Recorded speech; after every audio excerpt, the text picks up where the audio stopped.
was 25 when I first became sick, and I was living in Savannah, Georgia at the time. In Savannah, I was serving tables and just hanging out with family, and we lived 15 minutes from the beach, so going to the beach as often as possible.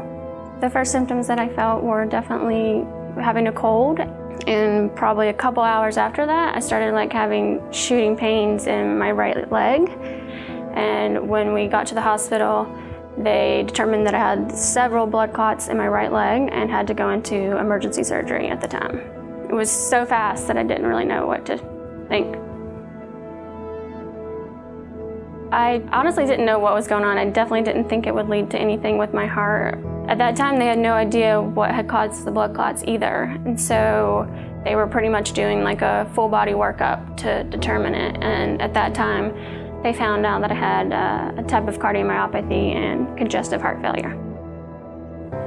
When I was first diagnosed with everything, I was definitely very scared, shocked. I had no idea that a heart problem would be something that would affect me at all.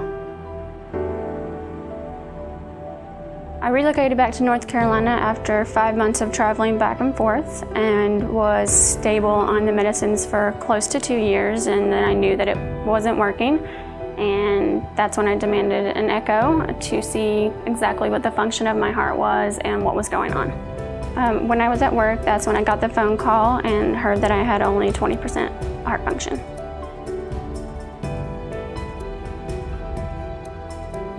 Everyone, my close friends, kind of made it before, instead of my parents, probably 30 minutes before I went back. I just remember telling my doctor, "Don't let me die on the table," and he was like, "We won't," and they just knocked me out, and that's all I remember. I was in the hospital for 11 days after the transplant, and at that point I was just ready to go home. I'd say about 3 months after my transplant, I started feeling weak again throughout my whole body. It was hard to get up from a chair, hard to do daily chores or even bathe and get dressed. It just felt like my arm muscles, my leg muscles just couldn't move. I was, I'd say, shocked, upset. I didn't really expect to be feeling like crap again. I thought I was on the mends of feeling better and just dealing with everything with the transplant. So I was definitely very upset that my body felt like it was shutting down.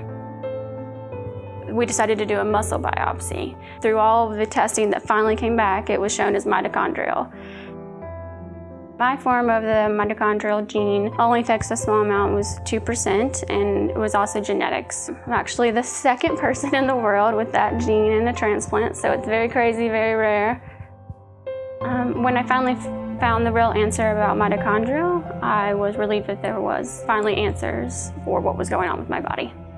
I'd say that now I'm feeling more relieved. I'm much stronger now and able to actually function and do what you should be able to do, daily chores, get dressed. So I definitely feel like everything's working and everything's good with my heart right now, 0 rejection. And I'd say even a year ago, I wouldn't have the strength to even deal with the dog.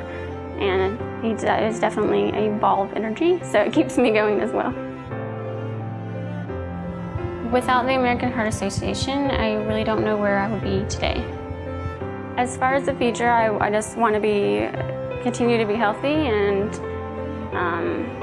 I'd say be stable if anything. I feel like my story can help the American Heart Association, people that look into it and are part of it, stand up for themselves and make sure to just listen to your body.